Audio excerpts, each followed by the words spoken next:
Hello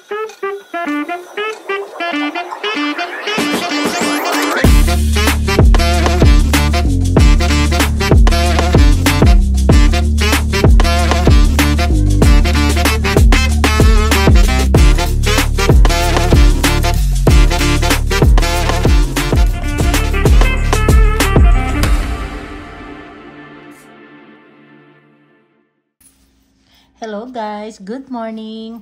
Ngayong araw pala na to, magluluto ako ng albondigas. Yun ang pagkain namin ni Rita mamaya. Ipakita ko sa inyo kung paano ko ginawa ang aking albondigas. Umpisa, yan, kailangan meron tayong pwede ring chicken or beef. Pero itong ginawa ko na to is beef. Kasi ang mas masarap kasi is beef. Ngayon, lagyan natin siya ng rice. Dapat, ang ilaanuhin ko dapat is yung rice na na white. Kasi brown rice to eh. May pagka brown rice. Pero okay lang naman. So, ilagay natin siya dito.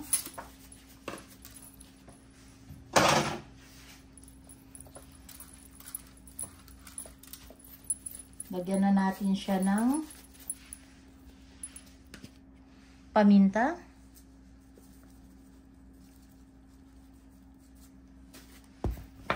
Lagyan natin siya ng asin.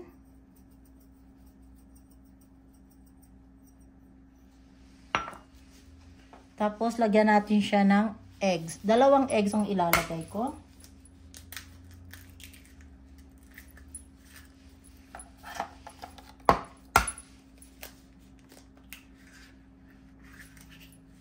Ayan, ganyan. Ngayon, haluin natin. Nag-gloves ako kasi nga kailangan to mahalo ng mabuti para magpantay yung nilagay kong rice, at saka yung mga asin at paminta.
Oh, ito guys, ito lahat ang aking mga gagamitin sa aking gagawin na soup na albondigas. Ayan, meron akong onion, meron akong garlic.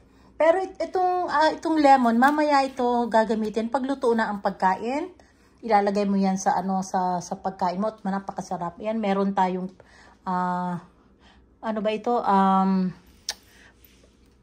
patatas na maliliit lang ang ginamit ko. May kamatis, merong zucchini, at meron tayong carrots. Tapos ayan yung ginawa ko kanina. Napakasarap nito guys. Lalo na pag ngayon na taglamig na dito, napakasarap itong kainin. Ito talaga ang ginagawa ko pag malamig na dito. Gumagawa talaga ako ng albondigas. Okay guys, mag-umpisa na tayo ng ating mga hiwain sa ating albondigas.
Isa lang.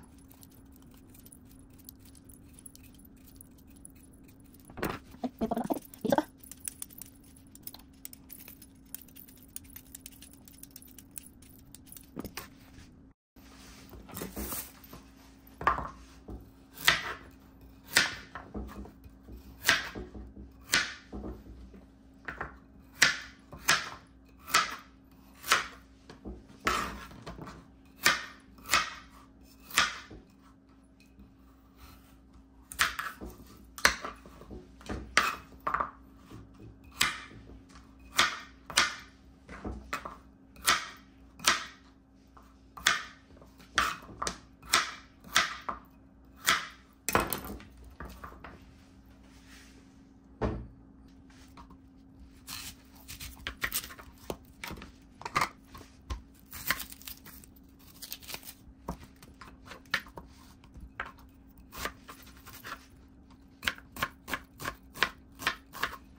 Okay guys, umpisa na tayo. Lagyan natin ng olive oil.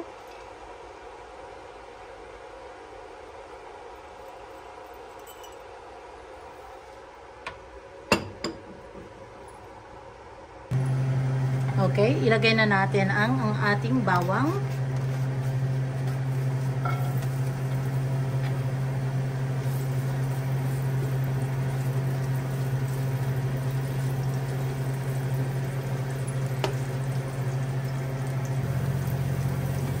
Sunod natin ang ating sibuyas.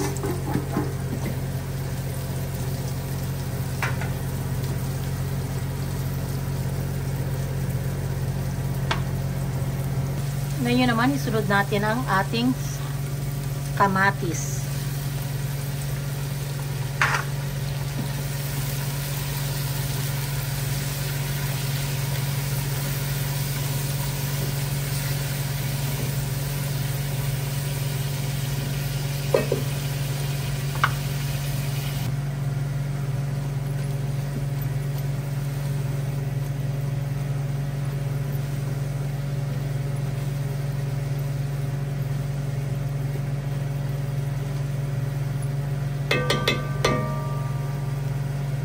Ngayon naman, ilagay natin lagyan natin ng tubig.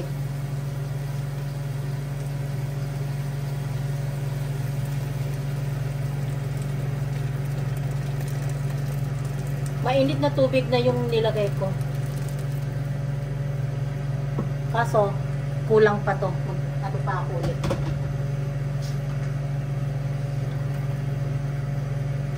Lagay pa ako ng tubig.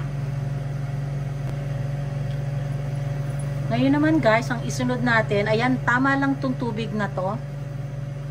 Sunod naman natin yung ating ginawang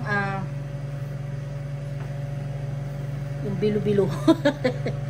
Parang bilo-bilo, no? Okay, dandahan lang ilagay.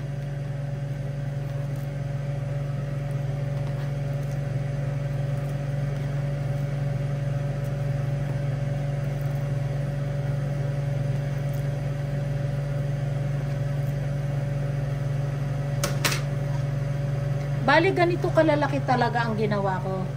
Kasi, dalawa lang naman kami ni Rita. Para at least, alam ko kung ilan ang ibibigay ko sa kanya. Kahit 3, pwede na. Kasi nga, malalaki.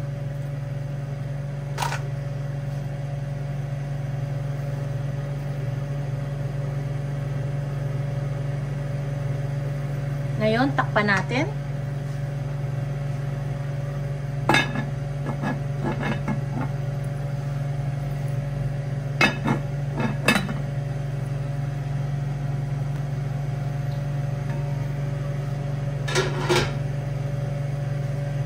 Lagyan natin muna siya ng cubes.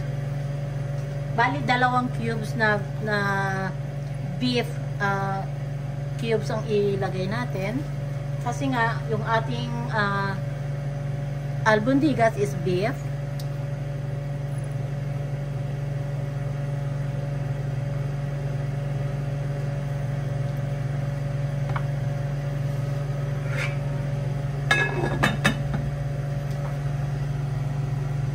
Okay guys, buksan natin.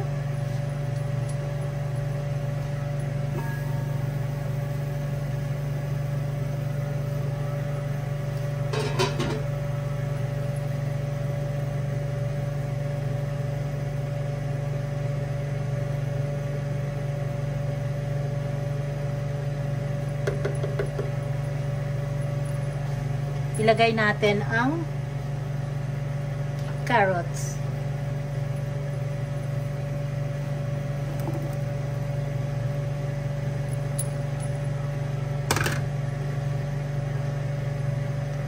Ilagay na natin ang ating mga gulay.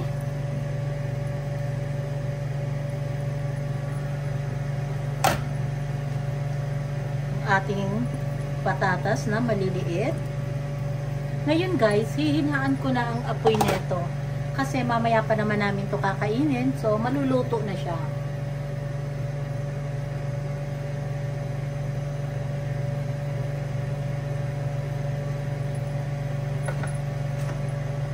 At isama na natin ang ating cilantro.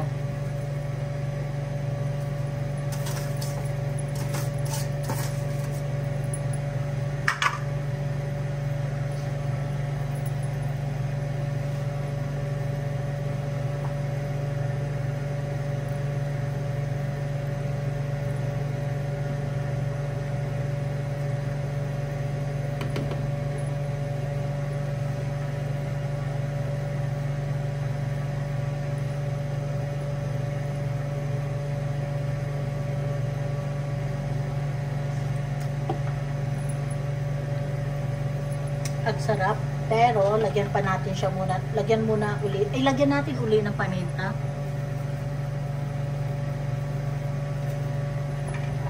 Asin.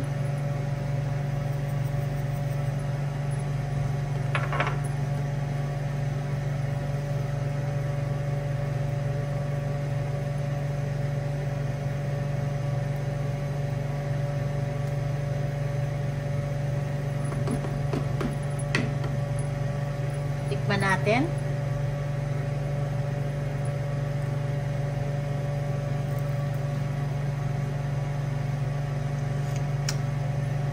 Sarap. Sarap. Sarap. Takpan uli natin.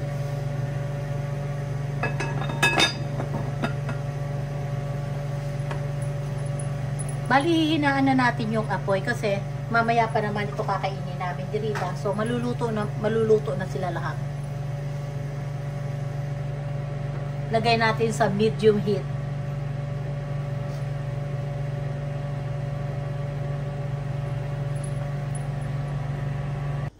Oh, ayan guys. Ito yung ating albondigas. Oh, ayan siya. Napakasarap guys. Gayahin po ninyo kasi lalo na sa atin, 'di ba, sa Pilipinas malamig minsan, umuulan. Ay naku, gawin po ninyo ito. Ang sarap. Ang lalaki ng ginawa ko. Oh, ayan. Bali tatlong klase lang naman eh. Siguro naman sa atin merong zucchini, merong carrots, at saka merong patatas. Yun lang po. Tapos lemon, lagyan nyo ng lemon mamaya. Kasi pag nilagay ko na to, lalagyan ko to ng lemon, lalong mas masarap.